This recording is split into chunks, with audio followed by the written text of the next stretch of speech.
Welcome to Hex and Harmony, podcast number 11 for the full moon. It is going to be the strawberry full moon of the summer, which correlates to strawberry season for those of you in the Northern Hemisphere. And today we are going to be talking about familiars and some of the differences between familiars and spirit animals and how to work with them and our personal experiences with them. So, Tegan, how have you experienced familiars? Well, let's see. I guess I would start off by saying not every pet is a familiar, Mm-hmm. and not every familiar is a pet. Mm-hmm. I have right now, I can't say for a fact that it's my familiar, but I'm really starting to think that maybe it is. There is this owl outside my house. You said a cow? No, owl, O-W-L. Oh, sorry. I can totally see how one sounds like the other, though. But I can't, I don't hear it for weeks at a time. But if I'm doing any kind of magic, it will come to the tree right outside my window, and I can hear it, hoot and call to me. And then, I won't hear from it for weeks, but every single time I start to do some magic, it shows up in the tree. Wow. So I'm wondering if it's trying to, make some kind of contact with me. I don't know.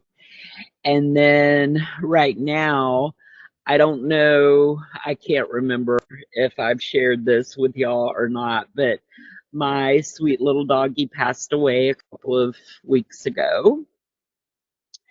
And she was not a familiar, but she was my best friend, and she passed away.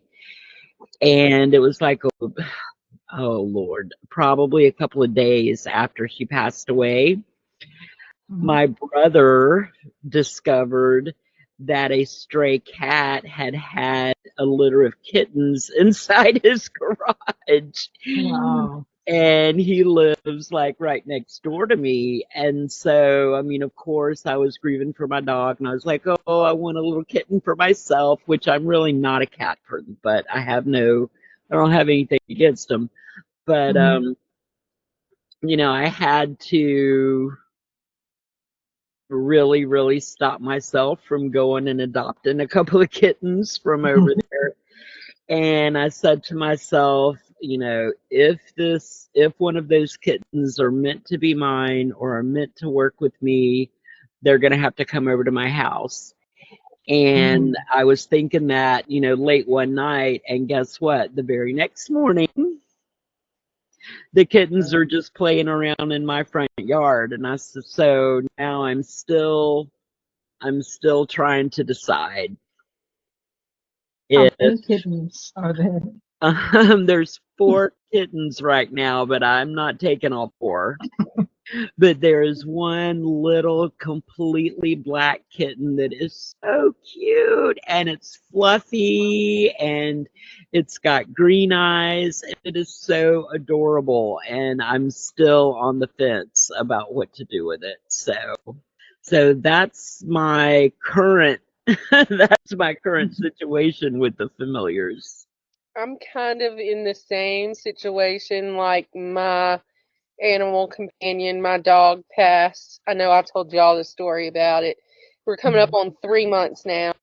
My sweet little Lucy, it's hard to believe it's been that long, but the 10th of this month will be the 3-month mark, but she was a pet. She was not a familiar in any way.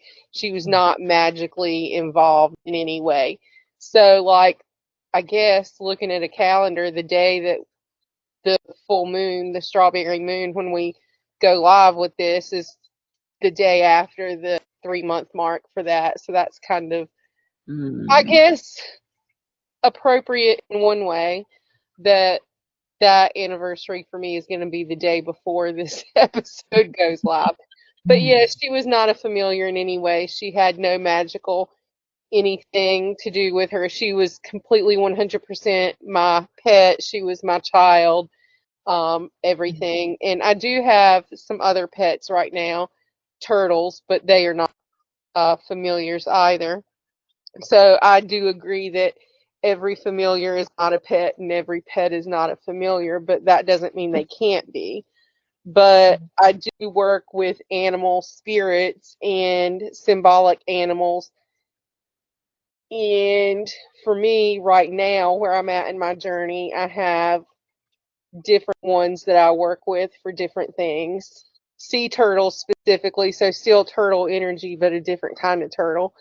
And a bear, or bear, not a bear, but bear, and wolf are the animals that I work with most closely at this point in my life.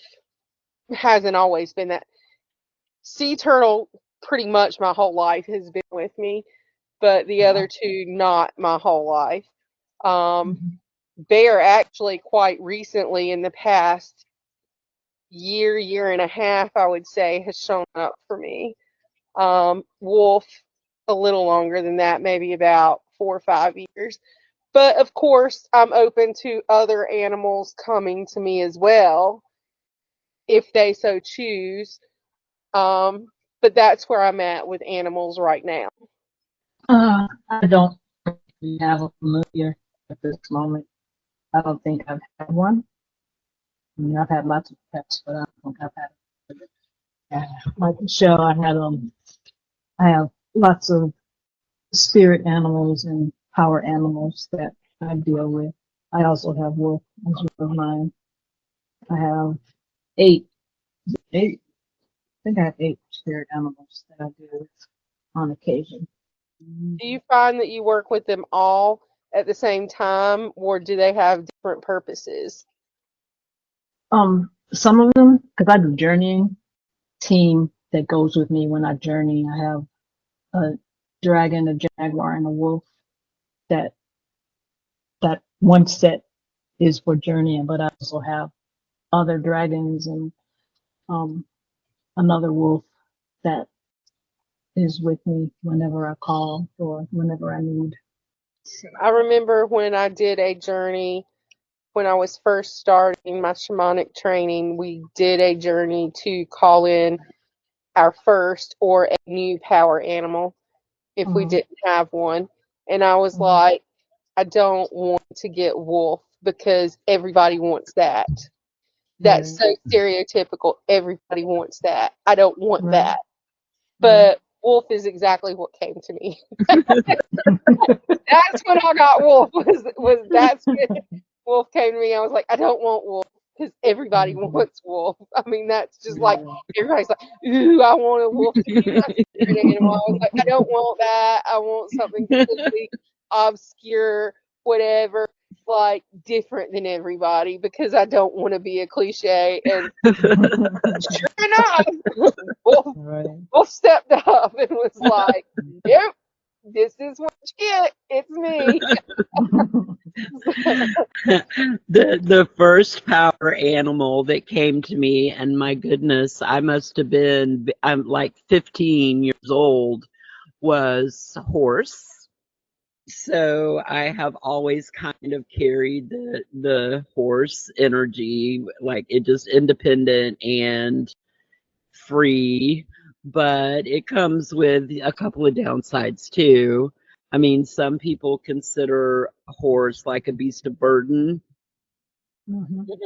which really, like, you know, they've been domesticated to carry people, and heavy loads and stuff like that. But my horse is not domesticated. My horse is wild and free.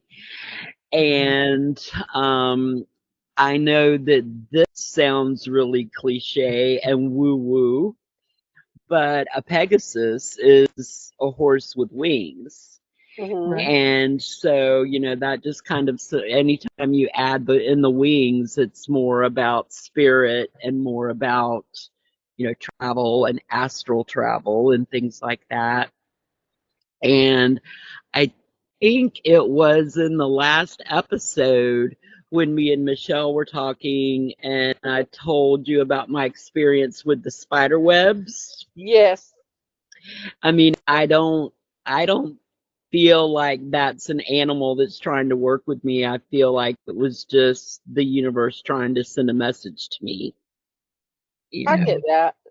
So I don't really feel spider energy, but as far as the animals, the horse and elephant, believe it or not, just have this tender little space in my heart because they are earth.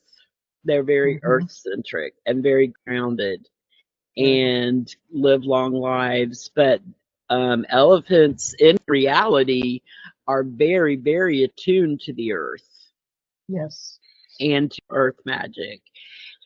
Those are really two. I mean, I go crazy over any kind of animal, but as far as power animals that really, really stay with me all the time would be horse and elephant.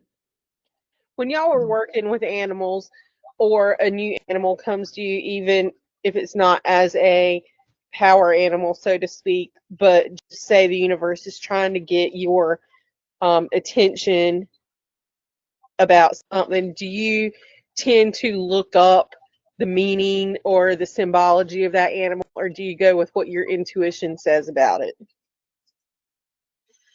I have a habit of I go with my intuition, but I always look at different, I mean, if it's something really big, I will check all kinds of different sources just to see if what they say resonates with what my intuition told me.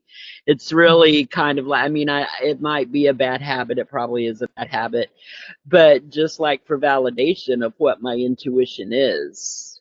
I look it up just to see what it says, but it doesn't always resonate. Like when we were talking about the spider thing last time with you and the web, and I was like, you had your interpretation of it, and I was like, see, that's not even the first thing that came to my mind. It was bad for me. So I'm like very into what my intuition tells me based on my personal experience or my life story or whatever with an animal.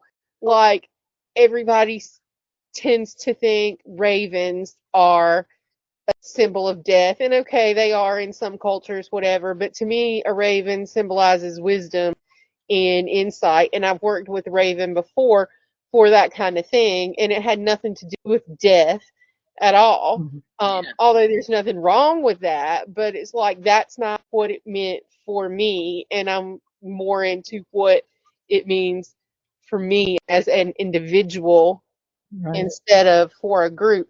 Unless it says like a totem animal, then it would be for a group because that's what that is. Yeah. But personal power or spirit animal, it's more of like what it means to me as a person by myself, and I don't care what other people think. But I still look it up because it's fun to see. Yeah, it is, and it's fun to see, even if it's to say, "Oh my God, that's ridiculous that they wrote that." That's nowhere near what it means to me. But it's always better to go with your intuition. Like we were saying last week, the universe is going to speak to you in symbols that you understand. Right. And I mean, it takes practice to learn how to listen to your intuition and to be able to disseminate your intuition from your imagination. So, you do have to kind of take a deep breath and really go in and listen to your true intuition and not just your imagination or what you want it to be, or, ooh, it would be so cool if it was this, or I hope it's this. That Like, is I hope it's not wolf. I don't want that. I had to do a full 180, okay, and be like, all right, obviously wolf is trying to tell me something. Let me get with the picture here. right. Even if it's only trying to tell you don't judge a book by its Right. cover, because I mean, your imagination, that's ego talking. It's like, oh, I want to be cool. Like you said, I want to be cool. I want to have something unique that nobody else has. It was definite. I don't want anybody to sit here and say I'm being fake or whatever. Like, oh yeah, Exactly. wolf. But I was like, no, I want something unique. I want to be super cool and have something nobody else has. I did. Wolf. Nobody else had wolf in that whole training cohort I was in. So that was for me. So yeah, that's complete ego and imagination. So, Right. but it's always that's always what's on top. So we have to remember to take a breath and go deeper and touch into our intuition. We have to remember to go past our imagination because it feels different. Your intuition will feel different than your imagination. So how do you work with animals? Like when you're working with an animal's essence or spirit in a journey or not in a journey or whatever, how do you connect with that animal?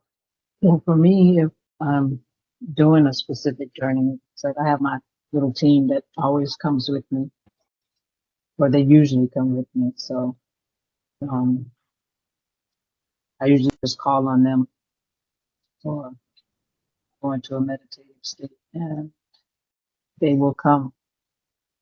And we go wherever we need to go to see what's happening. Yeah, I think when you've been working with them, like Balit has, there's a connection. So I mean, that they know when you need them Hmm. and will come. Um, for people who don't have any and want either a familiar in the physical world or in spirit world, um, what are some things they can do or some tips or advice for those type of people? I would say if you want um, an animal in the spirit world, not so much the physical world, but the spirit world, to just be open to what animal comes to you. Notice if you see an animal in real life, or if you are reading a book and there's a prominent animal in what you're reading, or you happen to be listening to music and an animal is mentioned in a song or something. If you keep having repetition with a certain animal, it's probably that animal wanting to work with you. Right.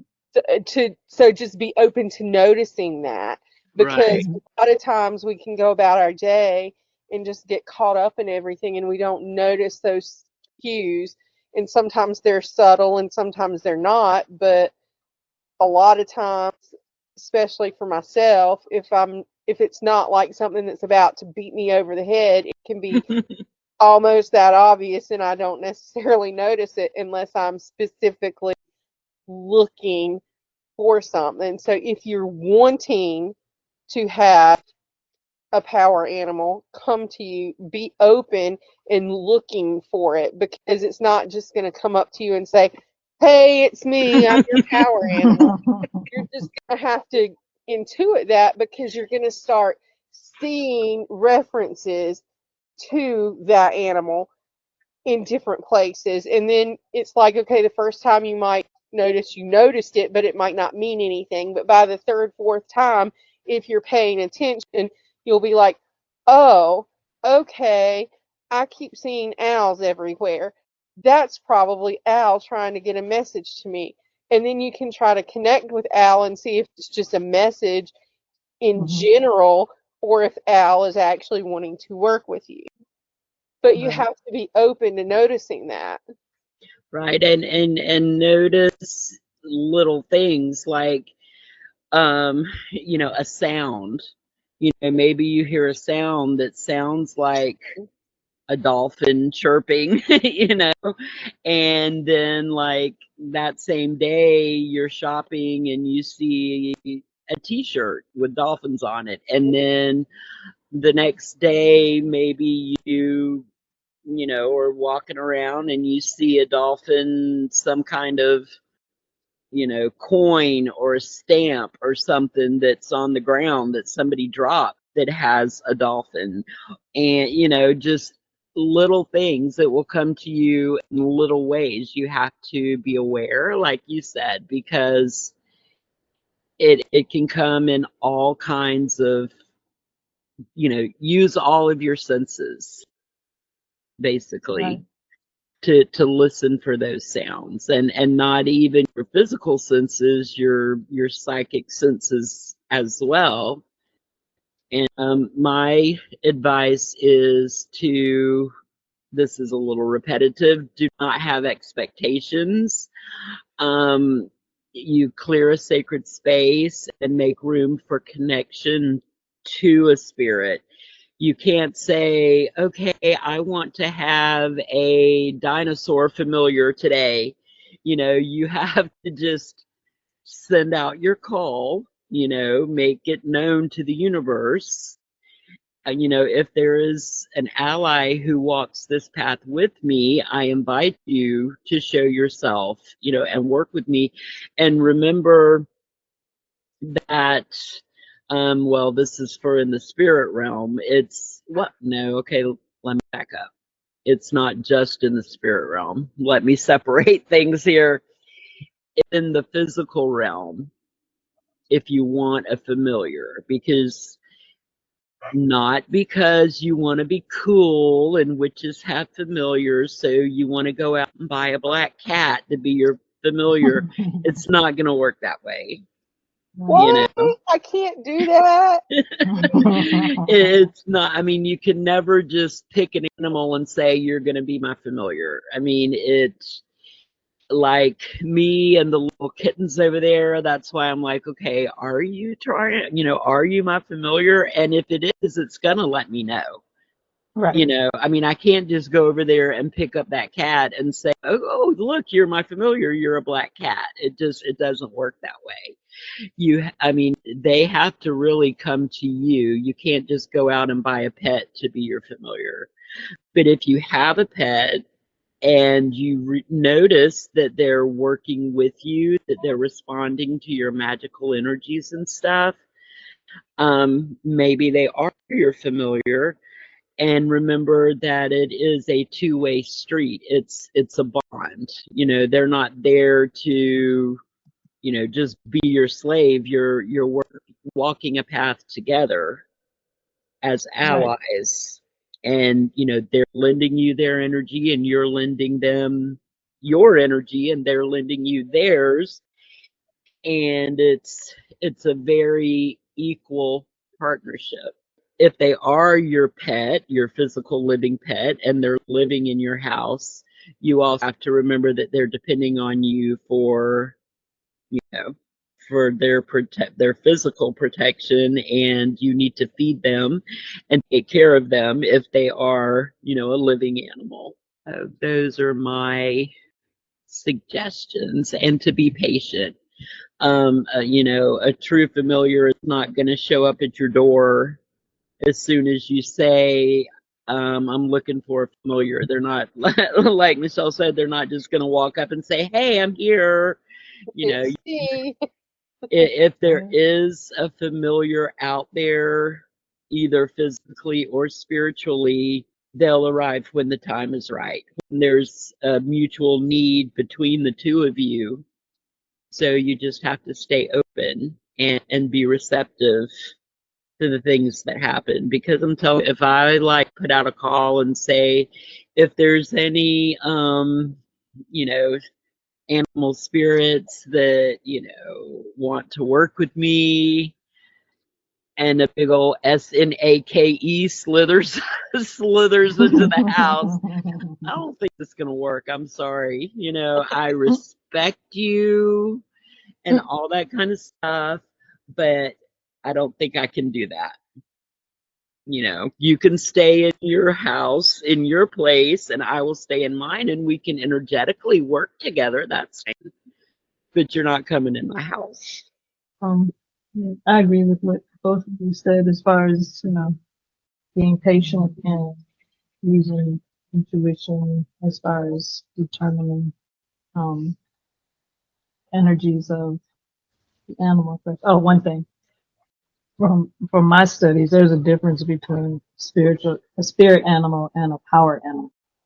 And spirit animals for me are animals that are with you for life.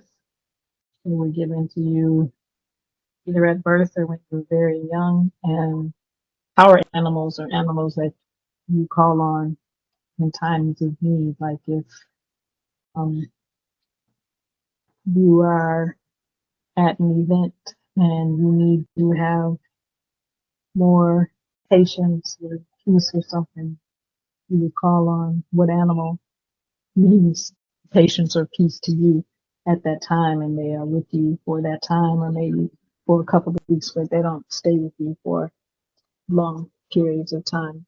Spirit animals. Hmm. Yeah, that makes a lot of sense. It does. And that kind of explains why I've had sea turtle with me forever, like my whole life. Mm-hmm. But others I have not had my whole life. I mean, some longer than others. But sea turtle's the only one that's been with me forever. Mhm.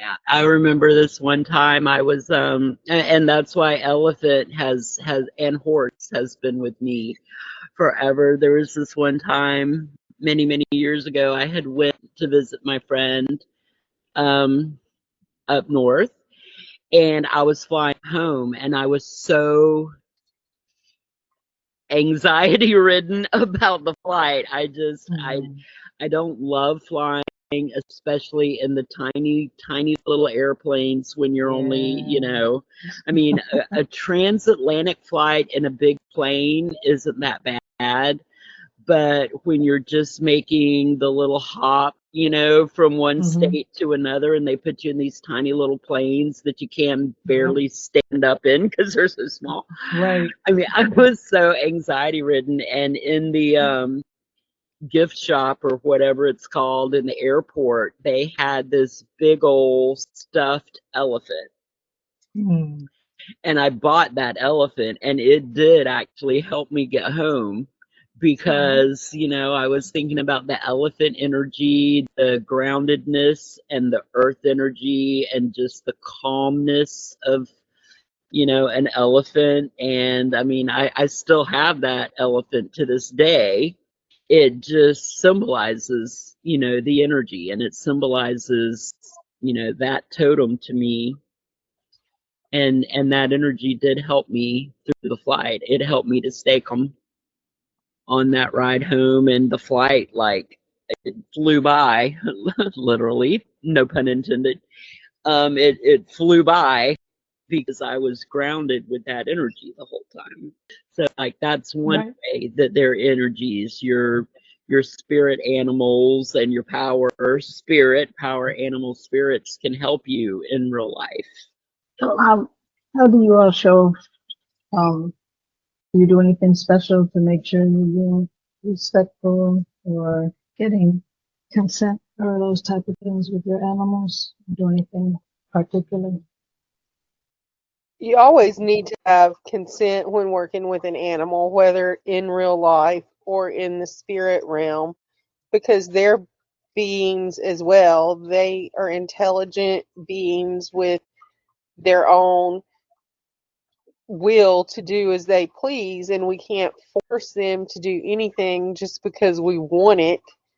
We have to ask and be open to a yes, but also respectful if an animal says no, that they don't want to work with us, or if they're done working with us because they fulfilled the purpose that they were there to work with us. Even if we want that relationship to continue, we have to let the animal go if it's their time to go. I mean, wouldn't force a human to stay in our life. At least I hope not. That would be pretty bad if we did, and it would be just as bad and unethical to force an animal to stay in our life. And we just can't do that. We have to be willing to be open to it, but also respectful when the animal is not willing. Yeah, I think gratitude goes a long way, whether it's spiritually or with a physical animal. Physical animals, I think, can sense our emotions and our energies much easier than humans can. I mean, I think they're really attuned in ways that we may not even realize. So whether it is a physical animal or a spiritual animal, just projecting gratitude, and honor and respect is big way to let them know, treat them with respect and respond to them in gratitude. And I think it goes a long way to building a good relationship. You ever leave offerings for your animals? Yes, Yes. And dude. Yes, I do too. I mean, I live in the woods. I live in the middle of, I can't call it a forest. I just have to call it the woods. And I do leave offerings out all the time for all of the animals that are out there, whether it's, bird seed for birds, or, a pine cone with peanut butter on it for the birds, and just little things for the animals. Like just 2 days ago, I went and cut up an apple and took all the seeds and the core out so that it would be safe and healthy for the animals, and just threw pieces of it around in the woods so that some animal could get it. And, I did that with an intention of, this is for the trees and the forest and the things that live here that need it. You'll find it, and take this offering for me, and don't come destroy my house. So I do that. I mean, I do that very regularly, actually. I don't do it as much as I used to because I live in a more urban area than I did in the past. So we are in a neighborhood where we don't want a lot of animals that aren't like pets around, and there's not a lot of them out there. But birds, I leave things for birds like seeds and things like that for birds. But other than that, at this point, I don't do a lot of offerings for animals, but I have in the past, similar to what you were talking about, Tegan. Yeah. I just wish I could find a way to let those raccoons know that my trash is not an offering to them. Because they come and take it, whether, they come and take it just like it is an offering to them. I Yeah, wish I could figure. that's why I don't leave things for animals other than birds now, because we would have raccoons, we would have Mhm. possums, we have groundhogs out there. There's one living under our shed right now, and I found one at work. Well, I didn't find it, but one of my staff found a groundhog coming out from under a new shed we got earlier this year Oh my at the goodness. library. I mean, they're all over, all over. So Yeah. we don't want to encourage more of them, so we right? don't leave things for animals. But bird seed, I do that. But I have bird feeders with seed in them. Of course, squirrels get to it too, Of obviously. course. Right. Yes, it makes me so mad when the squirrels get in the bird food because, this is for the birds, it's not for you. Oh, I It's remember when I was living at the coast of North Carolina. Didn't live right on the beach, but close to it. But I was in a more wooded area on the mainland, and I bought this really pretty hummingbird feeder and had this hummingbird food in it. And I woke up one morning and it was on the ground and it was covered in fur. A oh, raccoon had climbed the pole that Oh the my feeder was goodness. hanging from and had broken it off and got like turned the lid off of the top of the thing and walked oh man. to the sugar Wow. water that was in that hummingbird feeder. It was like, oh, Those squirrels had to be really hyped up with just sugar water. it wasn't a squirrel. It was raccoon. It Oh, was a oh, raccoon. oh, the raccoon. But I'm I'm sure telling it you. was hyped up too. But yeah, it was totally a raccoon. But Yeah, they're cute as a button, but they will just destroy. There's two that I know of around here that just on the garage there's like a ring cam, that's motion censored and everything. And in the middle of the night it'll go off and you look at the little video and you see the two little raccoons doot, doot, doot, doot, doot, walking around.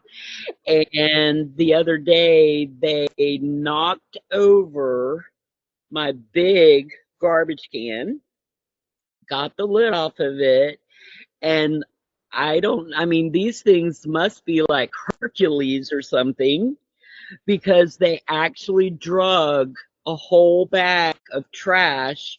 It was like 30 feet away from the trash can, and something must have came along and scared them away because they did not rip into the trash. They were just carrying the whole garbage bag to wherever it is they wanted to go, and it was still sitting like 30 feet away from my garbage can. When I got up the next morning, I had to get it and drag it back and put it back in the garbage can. Those raccoons are the Oh my bane of God. me.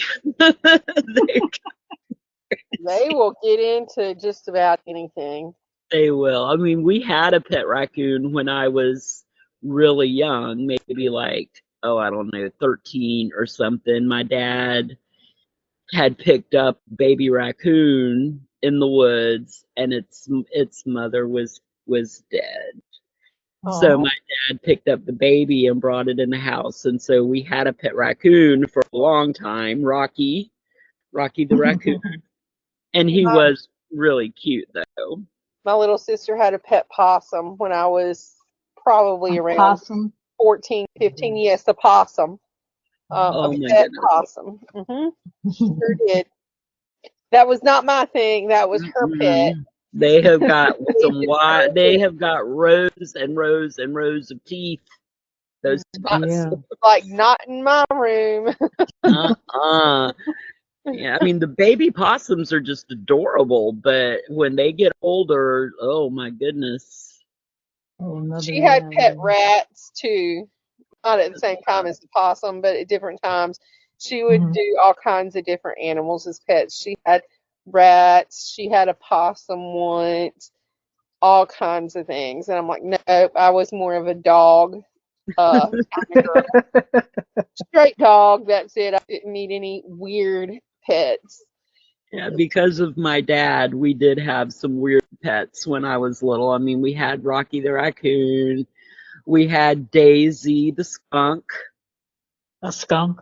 Yes, it had its Okay, now that, yeah, it had its thing removed, the okay, thing that, it's sprayer. sprays Scent. thing. Yeah, it was removed, so it could not spray Ooh, us, but Thank it you. would damn sure try. I mean, it would lift its tail like it wanted to spray really? us, but it Oh did my not have gosh. the thing when it got mad. But Mm. yes, and I was really young then. I was like 5 or 6, and I named it Daisy because I had just saw Dumbo, Hmm. Oh, and the skunk in Dumbo was Flower. And so Right. my little 5-year-old brain turned it into Daisy. We called it Daisy. Okay. Oh, how sweet. Yes, because I still, 50 years later, remember the line, "You can call me Flower if you want to." It was so sweet, Dumbo. I cried and cried and cried and cried over that movie.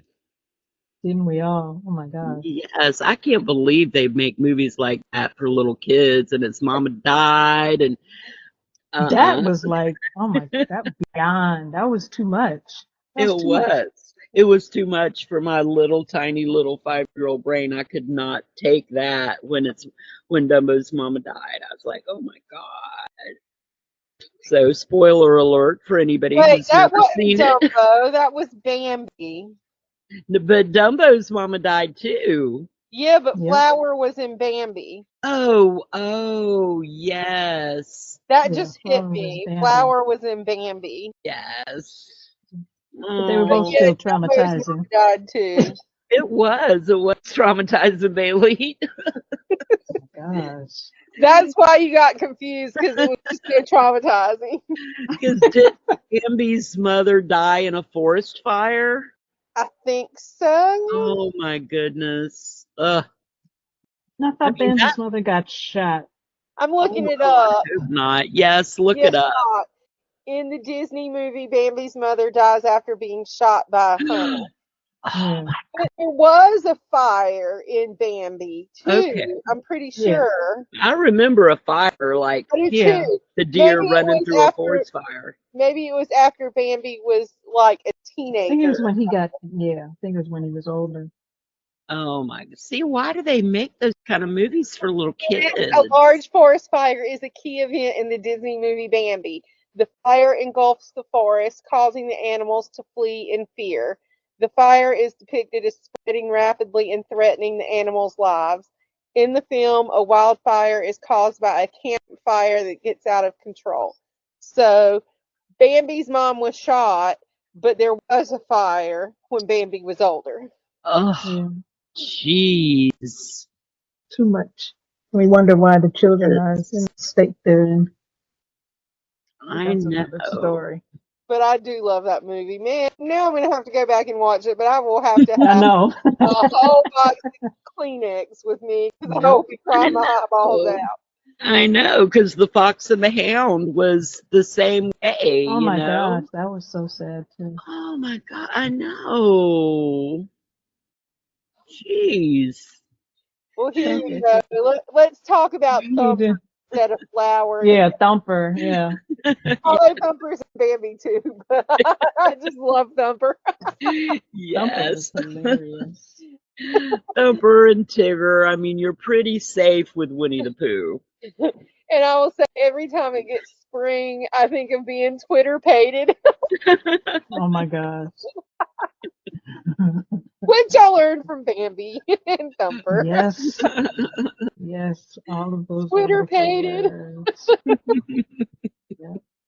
Little kids don't need to learn about that either, but at least, it's not the Illuminati. So when you deal with your spirit animals, do they, how do you all communicate with them? I hear them talking to me. Yeah, it's kind of just like an intuition, like a psychic thing. Like if they come to me in dreams or symbols that Hmm. come into my head. I mean, it's hard to describe. I mean, I hear them talking to me, not audibly, not like an audible voice like I'm talking right now, but I can hear it in my head. Yeah, and with me, it's more like either symbols or impressions, I guess, is the best way for me to put it. Like impressions and emotions and symbols. So now I've got on a tangent of looking up why so many animal moms die in Disney. Oh man. Put this Did it link. answer you? I'm reading something right now. Actually, this one says Dumbo's mom does not die, but is locked away in a cage in isolation for being labeled crazy. Oh. Yeah, that's right. So let's see. I think this is like a slide thing or something, and it goes through all these animals. I don't care. I don't want to hear about all of them. I just want I to know. know why all the animal moms die. Like this article is titled "Disney is Evil. Why do so many animal moms die in Disney animated films?"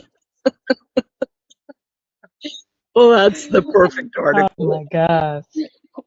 And then second is Bambi, and it says Bambi's mom, the original heartbreaker. I'm like, oh, that is so sad. It Yeah. is sad. Finding Nemo, Mm-hmm. Tarzan, Mm-hmm.